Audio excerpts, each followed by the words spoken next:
tremendously successful multi-reel extravaganzas with exotic settings and dashing stories.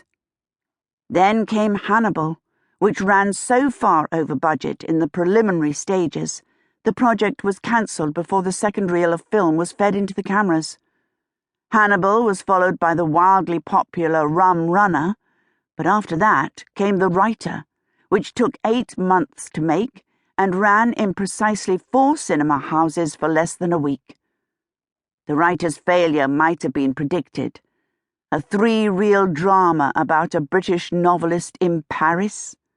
Except that Randolph Fflytte, Flights of Fantasy, was a director famous for pulling hugely successful rabbits out of apparently shabby hats.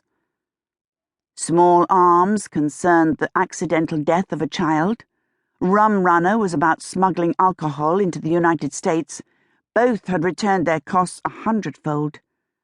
And a movie about a thinly disguised James Joyce might have been as successful as his other ugly ducklings, particularly when one threw in the titillating appeal of the Ulysses obscenity ban.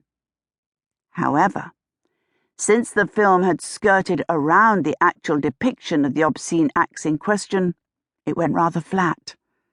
So now, with 3 costly duds on his hands, and the threatened loss of his aristocratic backers, Fflytte was returning to the scene of his 3 previous solid successes, Flights of Fanfare, the sea-borne action-adventure. This one was to be loosely based on the Gilbert and Sullivan operetta. Loosely, as in wobbling wildly and on the verge of a complete uncoupling. Not an inch of film had gone through the cameras. The Major General was drunk around the clock. The cameraman's assistant had a palsy of the hands that was explained to me, sotto voce, as the result of a recent nervous breakdown. The actress playing Mabel had taken the bit into her teeth with this, her first starring role, and was out to prove herself a flapper edition of Sarah Bernhardt, if not in talent, then in imperious attitudes and a knack of fabricating alternate versions of her personal history. And the 12 other young ladies playing the Major General's daughters, yes, 13 daughters altogether, formed a non-stop cyclone of lace giggles and yellow curls that spun up and down the decks, and occasionally below them, far below, to judge by the grease stains on one pink dress thrust under my nose by an accusing maternal person.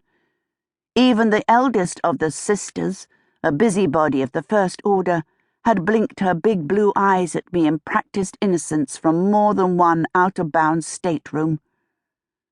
We had not left the Channel before I felt the first impulse to murder. Producer's assistant, then, was my official job. My unofficial one, the one Holmes had manoeuvred me into, was given me by Chief Inspector Lestrade in his office overlooking Westminster Bridge. He had stood as I was ushered in, but remained behind his desk, as if that might protect him. A single thin folder lay on its pristine surface. "Miss Russell, do sit down. May I take your bag?" "No, thank you." I dropped the bag I'd thrown together in Sussex. Basic necessities, such as toothbrush, clean socks, reading material, and loaded revolver, onto the floor and sat. "Mr. Holmes is not with you?" "As you see." Was that a sigh I heard? He sat down. "You two haven't any news of Robert Goodman, have you?" "Is that why you asked me here, Chief Inspector? To follow up on the last case?" No. I just thought I'd ask, since both men have vanished into thin air, and whenever something like that takes place, it's extraordinary how often Sherlock Holmes happens to have been in the vicinity." "No, we have not heard news of Mr. Goodman." The literal, if not actual truth. "Why do I get the feeling that you know more than you're telling?"